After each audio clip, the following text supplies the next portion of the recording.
네, 성도 여러분 안녕하십니까? 네, 어느덧 6월 첫 안식일이 되었습니다. 날씨가 좀 부쩍 더워졌는데요. 우리 날씨의 불편함 생각하기 이전에 우리들에게는 더 중요한 것이 있죠. 우리 6월 27일부터 7월 2일까지 어떠한 행사를 우리가 준비하고 있죠? 네, 대전도회 소망이라는 큰 주제를 가지고 이 말씀의 큰 잔치를 준비하고 있습니다. 여러분 매일 같이 기도하고 계시죠? 우리 초대할 분들을 위해서 또 함께 기도하고 계시죠? 우리 하나님께서 우리의 기도에 풍성하게 응답해 주시고 이번 전도회를 통해서 하나님의 구원을 크게 이뤄 가실 것을 믿고 또 바랍니다. 네, 우리 에스더서를 계속해서 우리 금요일에 저에게 주어진 말씀 시간에 함께 나누고 있는데요. 오늘은 잔치에 또 오소서라는 제목으로 절체절명의 위기를 극복하는 비결이라는 부제목을 한번 붙여보았고요. 함께 말씀을 나누면서 은혜를 서로 나누고자 합니다. 오늘의 본문의 말씀은요, 에스더 4장 15절부터 에스더 5장 7절까지 있는 말씀인데요. 이렇게 길지 않으니까 한번 같이 읽어보도록 하겠습니다. 홀수절을 제가 읽을게요. 먼저 4장에 있는 부분부터 함께 읽도록 하겠습니다. 홀수절 제가 읽고 여러분이 짝수절 읽어주시면 좋겠습니다. 에스더가 모르드게에게 회답하여 이르되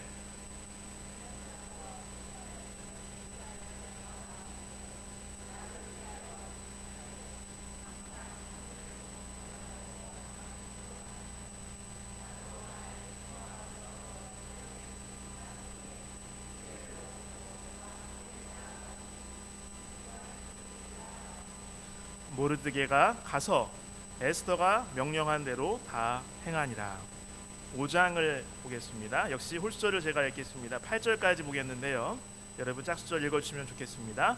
1절 제3일에 에스더가 왕후의 예복을 입고 왕궁 안 뜰 곧 어전 맞은편에 서니 왕이 어전에서 전문을 대하여 왕좌에 앉았다가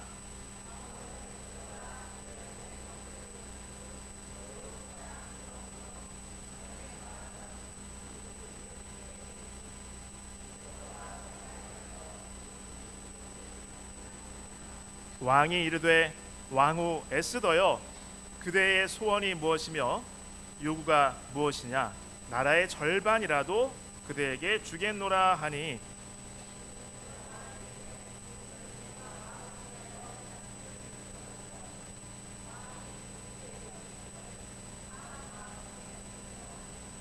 왕이 이르되 에스더가 말한 대로 하도록 하만을 급히 부르라 하고 이에 왕이 하만과 함께 에스더가 베푼 잔치에 가니라.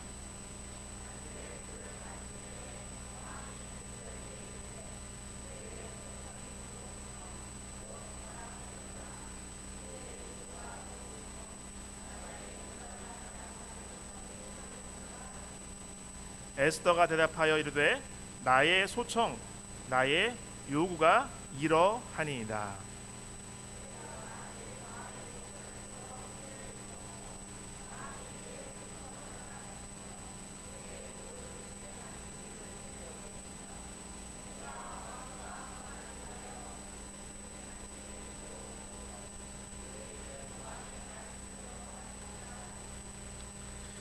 여러분 잘 아시다시피 지금 모든 유다인과 에스더 모르드게는 죽음을 직면하고 있었습니다.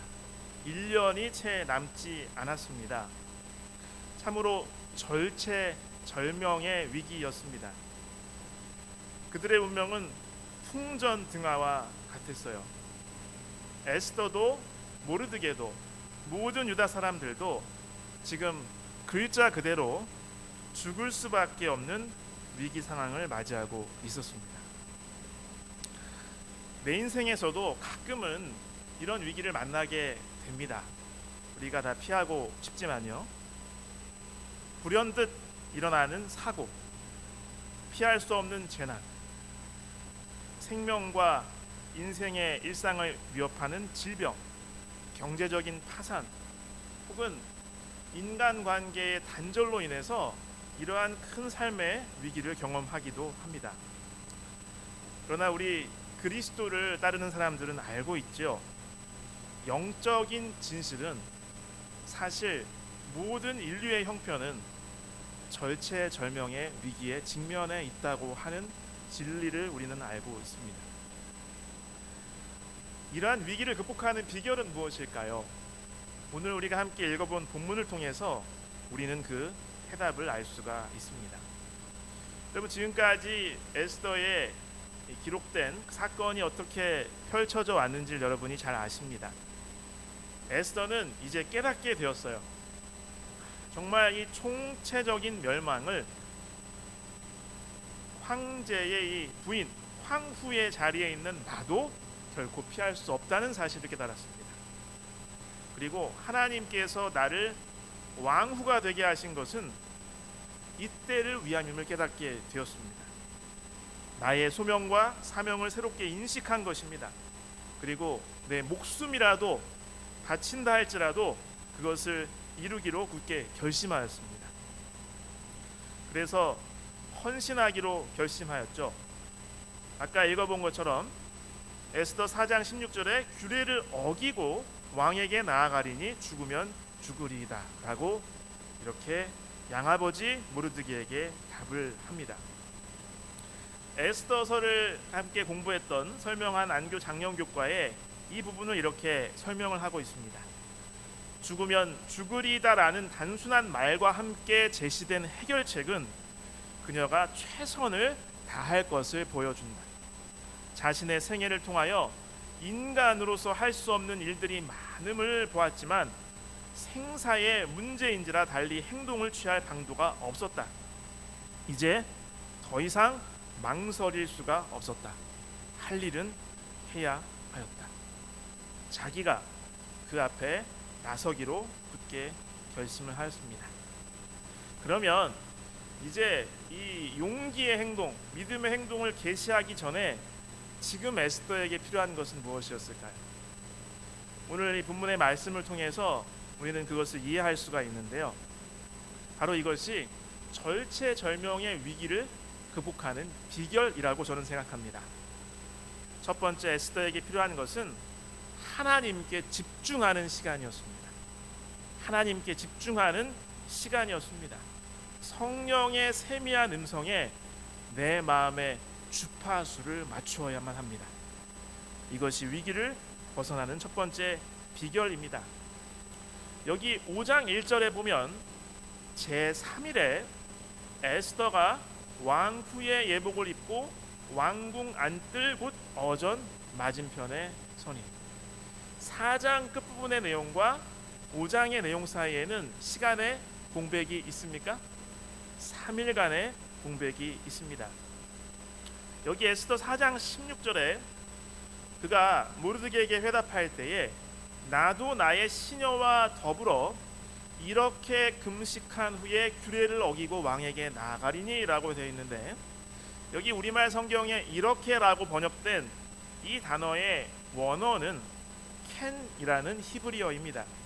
그런데 이 단어는 쿤이라는 말에서 유래되었습니다. 히브리어 쿤은 확고하다, 준비하다, 확립하다, 고정되다라는 의미를 가지고 있습니다. 그래서 가장 기본적인 의미가 무엇이냐면 준비의 과정을 통해서 확정과 정확으로 옮겨간다고 하는 의미가 있습니다. 그런데 우리말에 이렇게 금식한 후에는 쿤에서 유래한 캔이라는 단어가 두 번 반복됩니다. 캔, 입에 캔, 캔이 두 번 나옵니다. 미흡함에서 완벽함으로 나가는 준비의 단계입니다. 그래서 이 쿤이라는 단어는 준비하다라는 말로 대부분 번역됩니다. 미래에 닥칠 사건을 감지하고 이것을 준비하기 위해서 현재 무엇인가를 행하는 것입니다. 그래서 이렇게 금식한 후에 캔, 입에 캔, 이건 캔이 두 번 연속으로 등장합니다. 그래서 나도 여러분들과 함께 유다인과 함께 마찬가지로 금식할 것이다. 그 다음에 그리고 라는 접속사로 캔이 다시 사용되었습니다. 준비의 기간이 끝나면, 준비가 되면 그 다음에 내가 가리라 라는 뜻입니다. 중요한 일이 먼저 행해졌을 때 에스더는 마침내 행동할 준비가 된다라는 것을 의미하고 있습니다. 여기 레리 릭텐 월터라는 훌륭한 저자는 이렇게 이야기를 하고 있습니다. 이 3일의 기간을 설명하면서 에스더에게 하나님의 존재를 알고 관계를 통해 하나님께서 이 땅에서 어떤 일을 하시는지 아는 것을 의미한다. 하나님께 대한 의식이 깨어나고 그분의 섭리와 그분께서 하시는 일에 관심을 갖는 것이다. 에스더는 그분께 마음을 돌리는데 3일간 금식 기도를 해야 했다. 하나님의 시간 안에 거하는데 72시간이 걸렸다라고 기록하고 있습니다. 금식과 기도는 지금 우리가 현재 하고 있는 일을 분명히 알기 전 준비하는 경험이다. 금식과 기도는 인간의 연약함을 하나님의 능력으로 채우는 삶의 쉼표를 제공한다. 이러한 삶의 쉼표를 통해 하나님의 음성을 더 분명하게 들을 수 있다. 그렇습니다. 에스더는 그 기간 동안 하나님과 더 깊은 관계로 관계의 회복과 하나님의 음성을 귀담아 듣는 자리로 나간 것입니다. 성경은 여러 번 금식과 기도와 깊은 신앙심이 연관성이 있다는 사실을 이야기하고 있습니다. 금식은 무엇입니까? 입을 닫는 것이죠. 금식을 통해서 상징적으로 인간의 몸에 입구를 막고 가장 깊숙이 내재된 자아로 우리는 여행을 떠나는 것입니다. 마음의 눈과 귀를 가리고 마음속으로 들러오는 것을 걸러내고 온전히 하나님께 집중하는 것이죠. 금식은 영적인 안목을 새롭게 합니다. 이런 에스더서의 상황과 같은 삶의 큰 위기를 만날 때에, 혹은 주님에 대한 나의 첫사랑이 식을 때에 금식을 하면서 기도하면은 나를 향한 하나님의 사랑을 다시 한번 깨닫게 되는 것입니다. 여러분 아마 30살 이상의 분들은 이 미국의 유명한 농구팀 시카고 불스에 대해서 최소한 한 번 이상은 어디선가 들어보았을 것입니다. 미국의 그 농구 역사상 가장 최고의 팀이라고 여겨지는 이 시카고 불스는 이 챔피언들만 모인 그런 경기에서 3회 연속 우승이라는 그것을 2차례에 걸쳐서 이렇게 업적을 세웠어요. 거기에는 스타 농구 선수들이 가득했습니다. 여러분이 많이 들어보셨을 마이클 조던, 그다음에 스코티 피펜, 토니 쿠콕, 그다음에 예전에 그 평양에도 방문했던 그 데니스 로드맨, 이런 사람들이 있습니다. 그런데 이렇게 뛰어나고 자신만의 개성이 뚜렷한 선수들을 하나로 묶어서 공동체를 만들어서 한 팀으로 서로 융화시켜서 가장 우수한 역대 최고의 팀 성적을 이끌어낸 그 감독이 있는데, 미국의 농구 역사상 가장 유능한 감독으로 불리는 이 사람입니다. 바로 필 잭슨이라는 사람이에요. 근데 그는 저자로도 굉장히 유명한데요. 그는 이 거룩한 골대, sacred hoops, 훅이라는 말은 여러 가지 의미가 있죠. 이 농구 골대를 의미하기도 합니다. 라는 책에서 그가 이 시카고 불스의 선수들을 훈련시킨 방법을 공개를 했는데요. 선수 개인의 이 경기 역량을 최대한도로 이렇게 발달시키도록 그러한 프로그램을 진행하는 동시에 무엇을 했냐면 침묵과 명상을 하게 했다는 것입니다. 기도를 통해서 복잡한 마음과 머리를 비우게 해서 선수들은 경기에 방해될 만한 생각을 하지 않게 되어가지고 가장 좋은 상태로 훈련에 임하게 만들었다고 하는 것이죠. 그래서 이 정신적 자각이야말로 이 시카고 불스 팀의 훈련법이라고 그는 공개를 하는데요. 그의 책에서 그는 이러한 글을 남긴 적이 있습니다. 아는 것이 전부이다. 경기 기술을 익히는 것보다 정신적 자각이 무엇보다 더 중요하다. 정신을 가다듬고 마음을 비워야 한다. 내 안에서 일어나는 잡다한 상념을 접고 혼돈스러운 일을 정리해야 한다. 이렇게 할 때만 효율적인 경기를 할 수 있다. 아까 서두에도 말씀드린 에스더 4장과 5장 사이에 있는 이 시간의 공백, 바로 죽으면 죽으리라는 에스더의 굳은 결심과 5장 1절에 왕후의 예복을 입고 왕궁 안뜰 어전 맞은편에 서는 그 실행 사이에 72시간이라는 일종의 타임아웃이 있었다고 하는 것입니다. 조용한 이 시간에 에스더는 영적인 에너지를 재충전한 것이죠. 에스더는 의도적으로 이 3일이라는 공백기를 정한 뒤에 기다림의 시간 안으로 들어갔습니다. 그녀는 이 시간에 주의 깊게 듣고 찾아보고 자각하는 일을 했습니다. 드디어 에스더는 하나님께서 위험에 처한 당신의 백성을 위해 어떻게 역사하시는지 그것을 깨닫게 된 것입니다. 여기 에스더 4장 14절에 우리가 이미 알다시피 모르드게의 이 말, 내가 왕후의 자리를 얻은 것이 이때를 위함이 아닌지 누가 알겠느냐. 이 기별을 읽고 그는 곰곰이 이 말을 생각하면서 이렇게 생각을 했을 것입니다. 정말 그럴까? 하나님께서 나를 통해서 무엇인가 이루려고 하실까? 그렇다면 내가 알아야 한다. 내가 준비되어야 한다. 이렇게 생각할 것이었습니다. 에스더는 이 원래부터 하나님을 믿는 사람이었죠. 그러나 그동안 그녀의 삶의 모든 우선순위에서 하나님이 뒷전으로 밀려나 있었던 것이 큰 문제였습니다. 에스더와 모르드게는 이방에서 포로의 신분으로 살면서 세상과 타협하고 서로 흩어져서 유다인이지만 겉으로는 이방인처럼 살고 있었던 당시의 하나님의 백성을 대표하는 인물들인 것을 이미 우리가 살펴보았습니다. 이제 다가오는 거대한 위기를 직면하고 모르드게와 에스더의 인생의 초점이 바뀌었습니다. 그리고 에스더는 이제 하나님과 깊은 관계를 맺고 그분의 인도하심을 실질적으로 깨닫게 됩니다.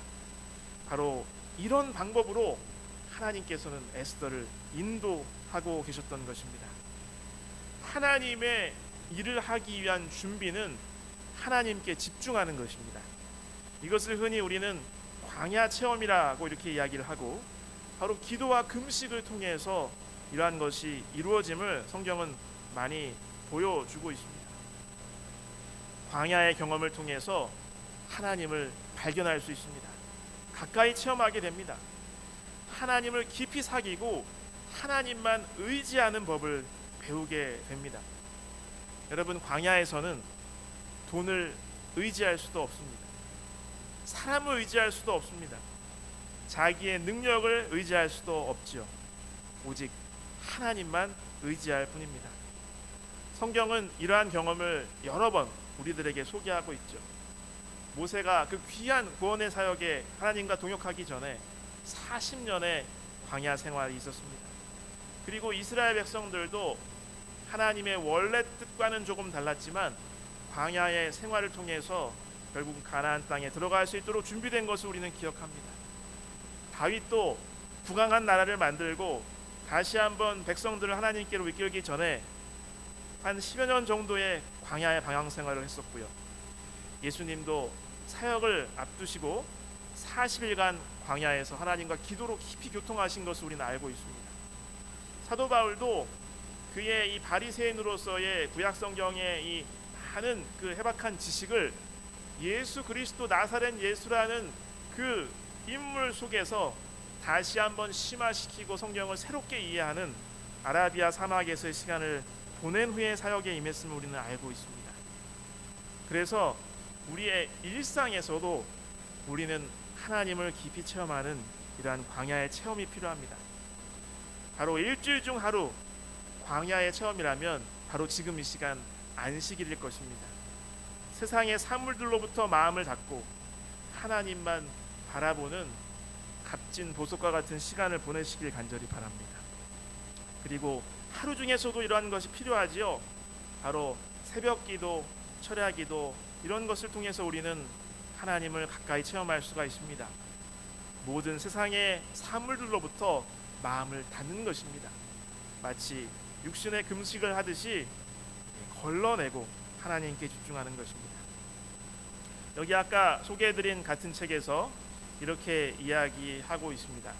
문제는 하나님께서 우리에게 말씀하시는가 혹은 우리의 삶 속에 거하시는가가 아니다. 그분은 항상 자신을 드러내고 계신다. 오히려 문제는 우리가 충분히 하나님의 소리를 듣고 그분께서 하시는 말씀을 이해할 수 있을 만큼 잠잠히 귀 기울여 듣고 있는가이다.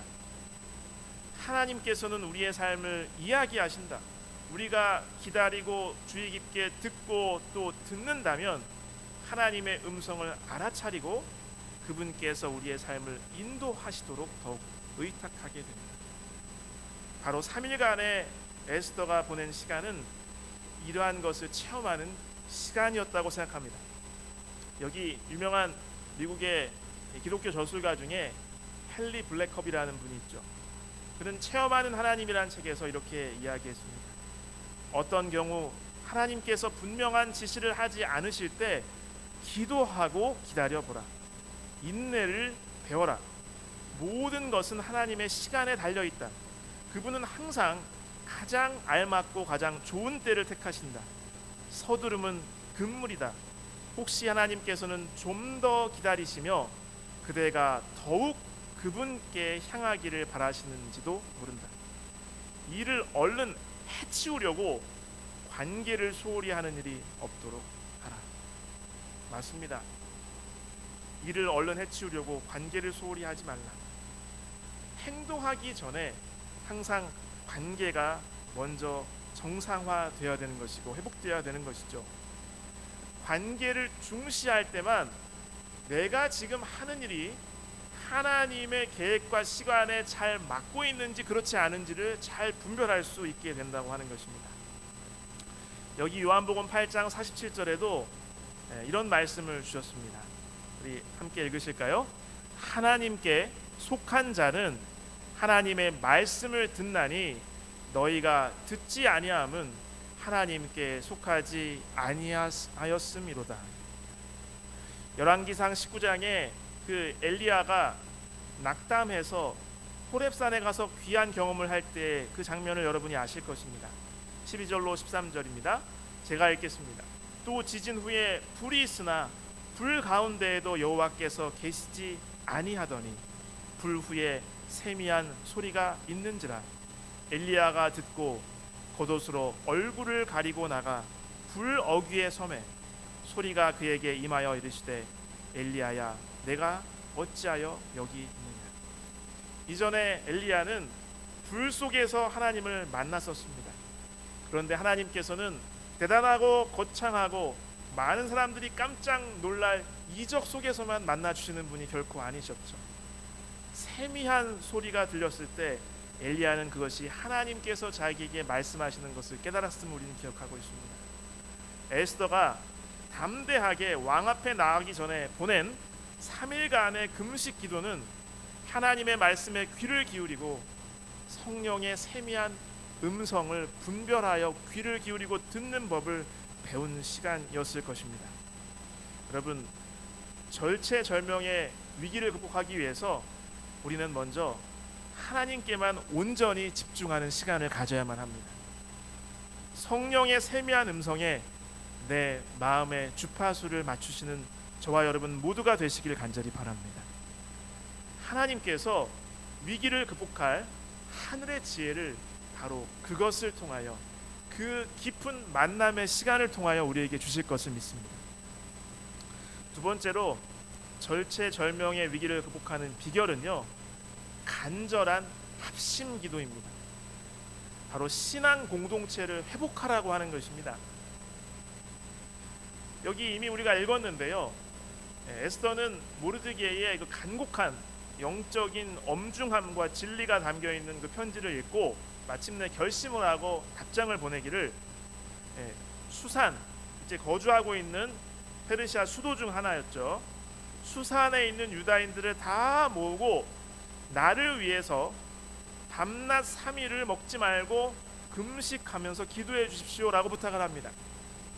그리고 나도 시녀와 더불어 이렇게 금식한 후에 이제 왕에게 나가서 호소를 하겠다라고 이야기를 하죠. 여기에 다 모으고라는 표현이 있는데 이게 히브리어 카나스라는 단어입니다. 이것은 모으다, 축적하다, 수집하다, 그 다음에 싸다라고 있어요. 이불이나 담요 같은 걸로 몸을 감싸는 것이 바로 이 의미입니다. 다른 곳에서 이런 의미로 성경에 사용되었습니다. 그러니까 에스더는 이 3일간 자기만 금식 기도하면서 하나님과 깊은 교제를 나눈 것이 아니었고요, 자기의 시녀들도 함께 금식하게 하였어요. 아마 시녀기 때문에 명령을 따라 했지만 강제로 금식 기도하게 하면 제대로 기도를 안 했을 것입니다.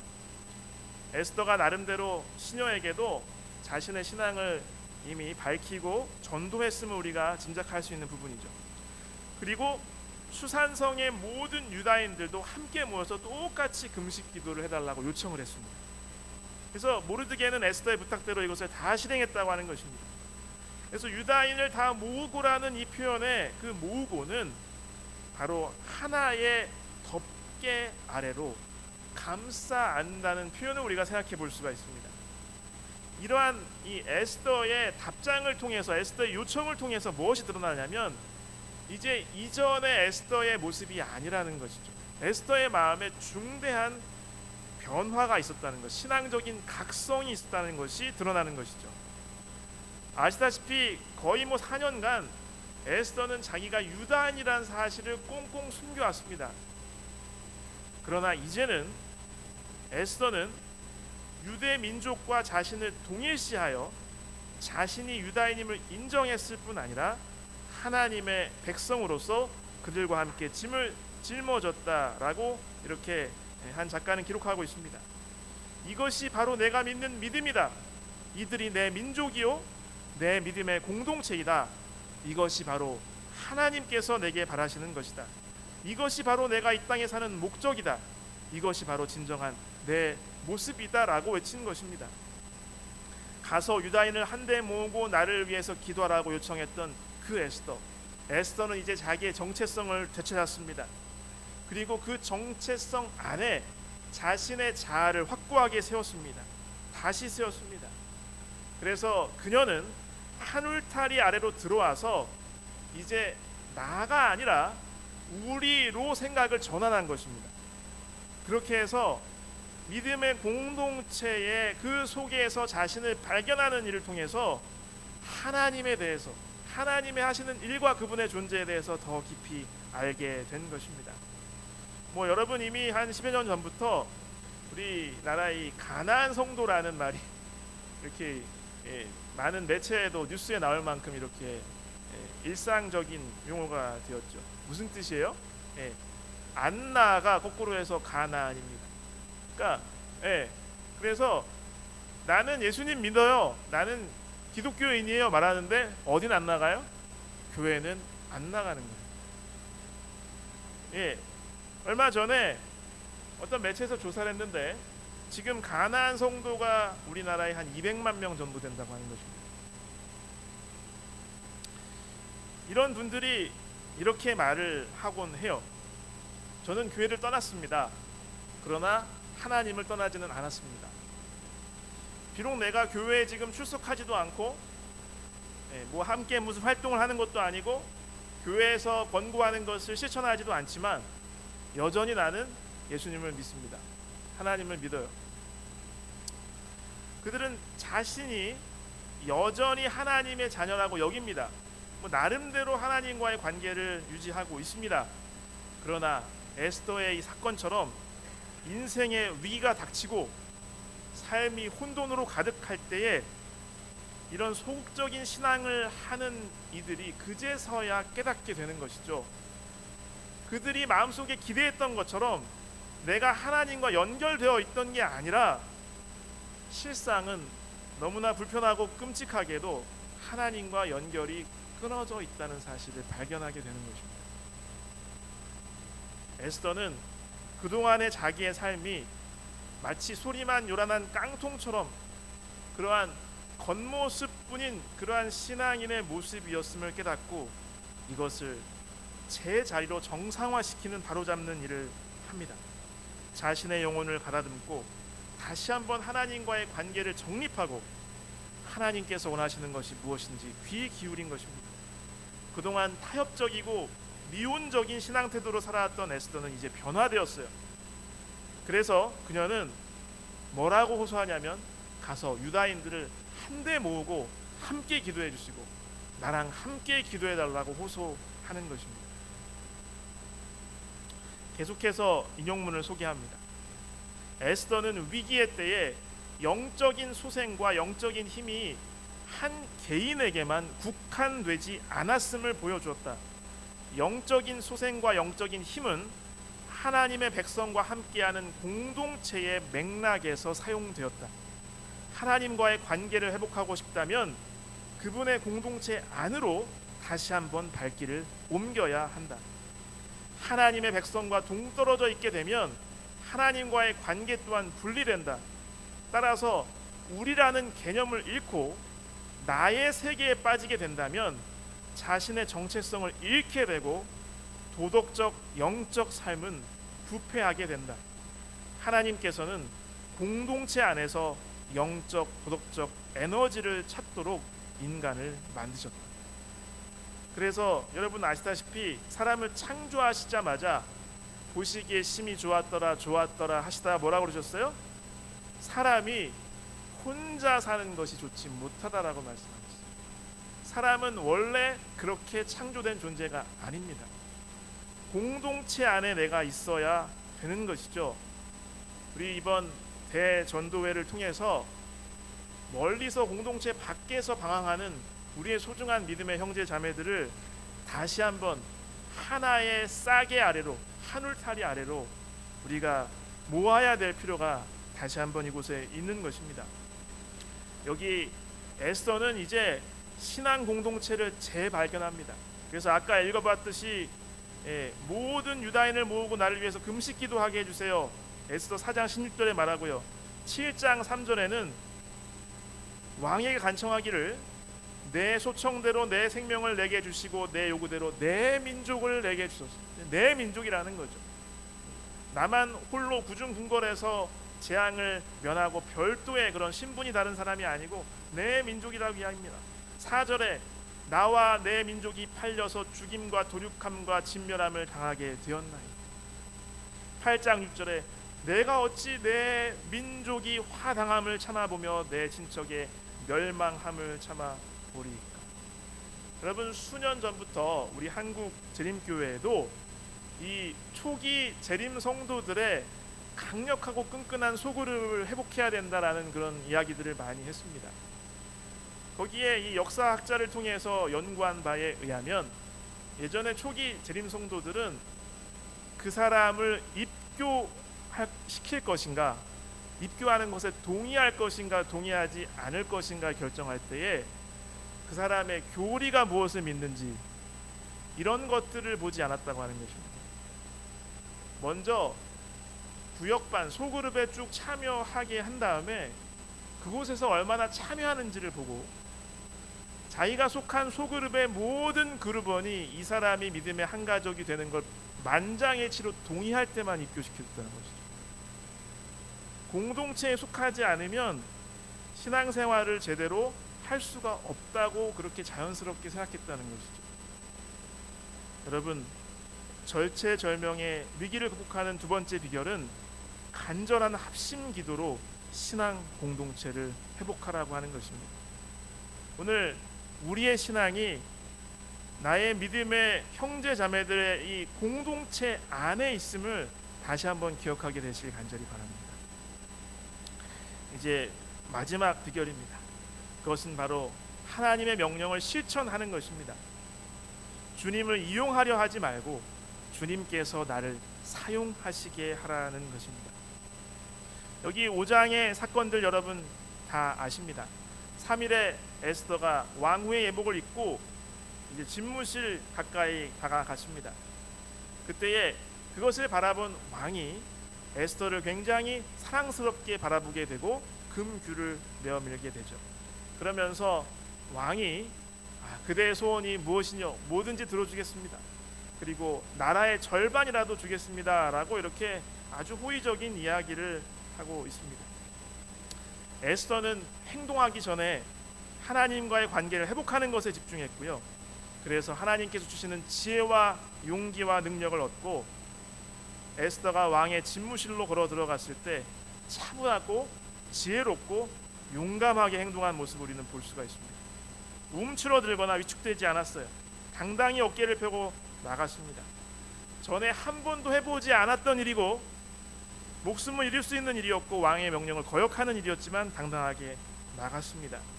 그런데 여기 2절에 멀리 왕후가 서 있는 걸 보고 아하수에로 왕의 눈에 매우 사랑스러움으로라고 이렇게 번역되어 있는데, 이것이 문자적으로 그녀는 그의 눈 속에서 은총을 불러 일으켰다라고 이런 의미가 있습니다. 그래서 3일 동안 기도하면서 하나님께서는 아하수에로 왕의 마음도 변화시켜 주신 것이죠. 여기 나라의 절반이라도 주겠다 하는 표현은 그 당시 동방의 황제나 왕들이 이렇게 상투적으로 쓰는 표현이라고 합니다. 나의 관대함과 그다음에 나의 능력을 과시하는 그런 의미도 있었다는 것이죠. 그런데 그 다음에 에스더가 하는 말이 참으로 놀랍습니다.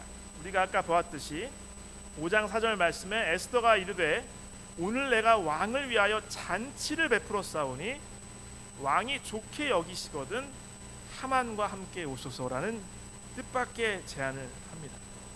지금 목숨을 걸고 왕의 호의를 얻었어요. 그리고 왕은 큰 환대로 뭐든지 들어주겠다고 이야기합니다.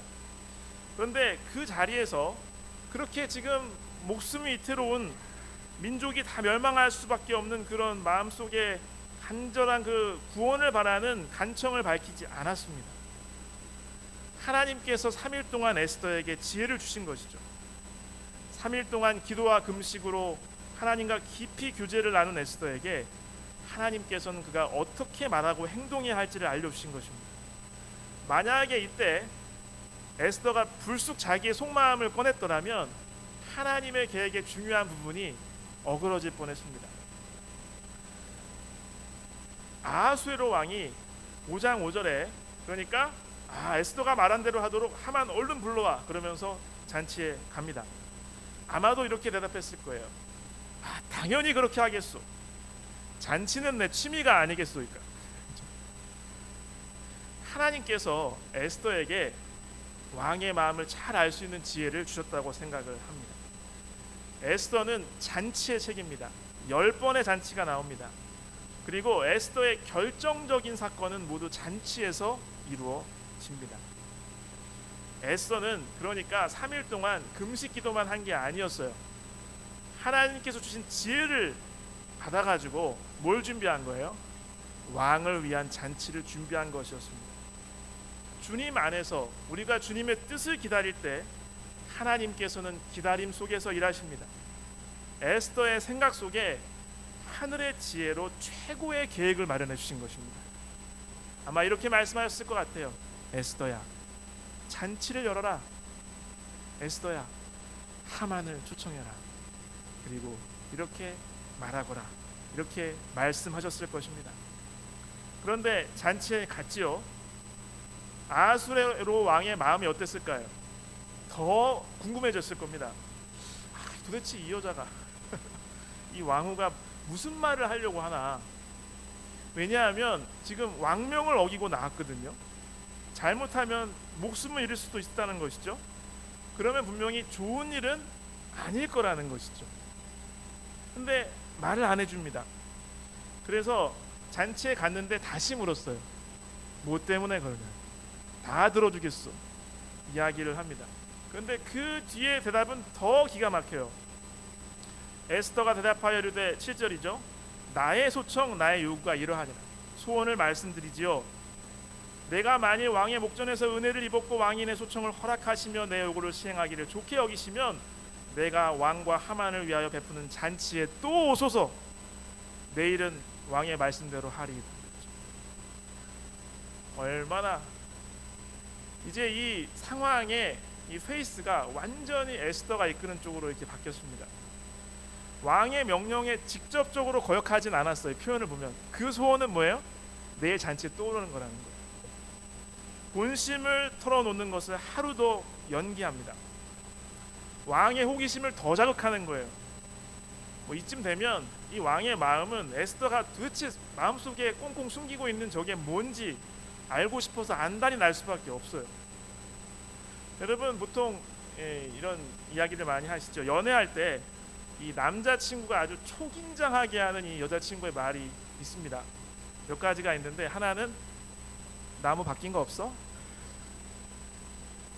그러면 갑자기 이게 식은땀이 막 납니다. 머릿속이 긴장하게 돼요. 그 다음에 또 한 가지, 오늘이 무슨 날이게? 이런 질문을 받으면 남자의 머리는 갑자기 비상사태가 돼요. 갑자기 심란해져서 아주 빨리 움직이기 시작합니다. 에스더가 이렇게 나오니까 아하수에로 왕이 고민할 수밖에 없습니다. 뭘까?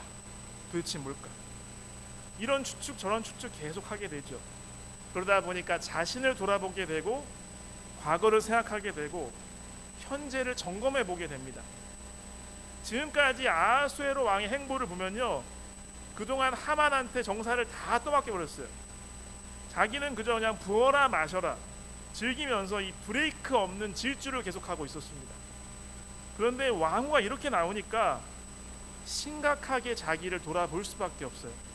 현재를 분석할 수밖에 없고 과거를 돌아볼 수밖에 없습니다. 하나님께서 에스더를 통해서 아하수에로 왕에게 시간을 주신 거예요. 잠깐 멈춰서 생각해 보라고. 타임아웃 시간을 주신 겁니다. 야, 너 자신을 좀 돌아봐. 내가 다스리는 백성들을 좀 살펴봐. 내가 지금 황제의 역할을 제대로 하고 있는 것 같냐?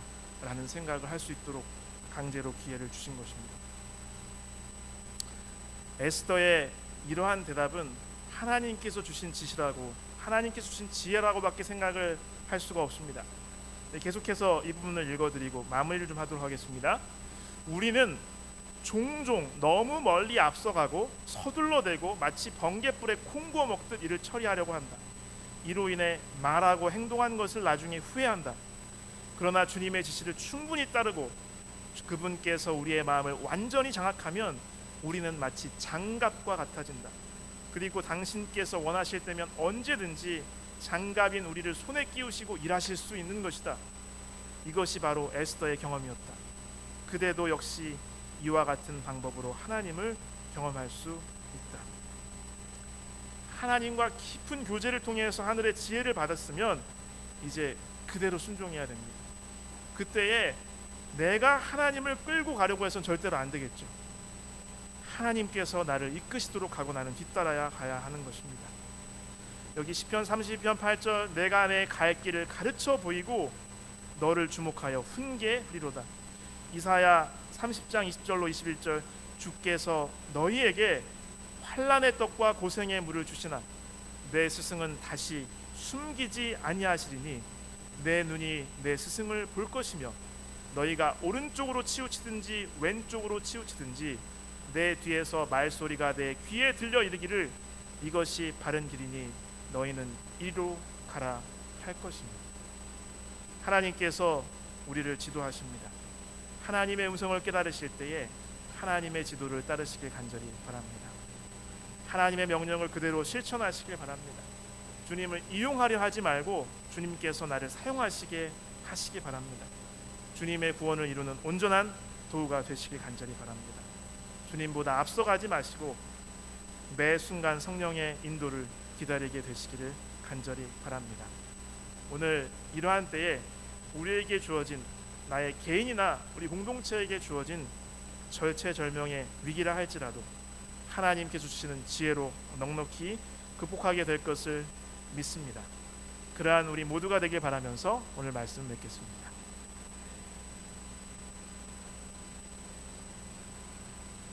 찬미 386장 다 같이 일어서서 부르시겠습니다. 찬미 후에 말씀 주신 목사님께서 기도 인도해 주시겠습니다.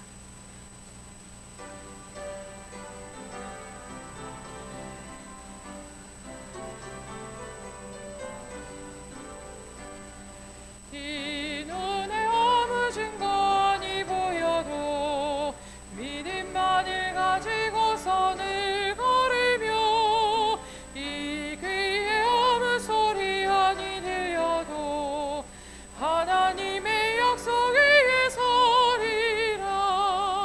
걸어가세 믿음 위에 서서 나가세 나가세 의심 버리고 걸어가세 믿음 위에 서서 눈과 귀에 아무 증거 없어도 이 눈에 보기에는 어떠하든지 이미 얻은 증거대로 늘 믿으며 이 마음에 의심 없이 살아갈 때에 우리 소원 주 안에서 이루리. 걸어가세 믿음 위에 서서 나가세 나가세 의심 버리고 걸어가세 믿음 위에 서서 눈과 귀에 아무 증거 없어도 당신의 거룩함을 두고 맹세한 하나님의 언약하심 진실하니 그 귀한 모든 약속 믿는 자에게 능치 못할 무슨 일이 있을까. 걸어가세 믿음 위에 서서 나가세 나가세 의심 버리고 걸어가세 믿음 위에 서서 눈과 귀에 하늘에 계신 아버지 하나님, 지난 4월과 5월에도 우리의 삶을 인도하여 주시고 이렇게 6월을 맞이할 수 있도록 인도하여 주시니 감사드립니다. 아버지 하나님, 오늘 하나님께서 태초부터 우리를 위해서 특별히 마련하신 이 거룩한 안식일에 하나님과 깊이 만나고 우리의 관계를 다시 회복할 수 있는 에스더의 3일간의 금식 기도와 같은 그러한 보석과 같은 시간으로 우리가 보낼 수 있도록 인도하여 주시옵소서.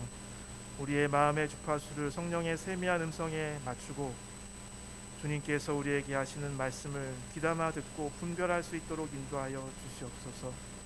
아버지 하나님, 우리가 나의 개인도 중요하지만 하나님께서 우리에게 복으로 주신 믿음의 형제 자매들 안에 신앙의 공동체 안에서 나의 진정한 정체성을 찾을 수 있음을 잊지 않도록 인도하여 주시옵소서. 아버지 하나님, 그리고 그러한 깊은 하나님의 과의 만남을 통해서 하나님께서 우리에게 하늘의 지혜를 주실 때 그 말씀에 온전히 순종하여 주님의 귀한 구원에 동역할 수 있도록 인도하여 주시옵소서. 그리하여 하나님의 역사하심을 체험하고 더 깊이 하나님을 알아가는 우리 모두가 될 수 있도록 은혜를 더하여 주시옵소서. 예수님의 이름으로 간절히 기도드리옵나이다. 아멘.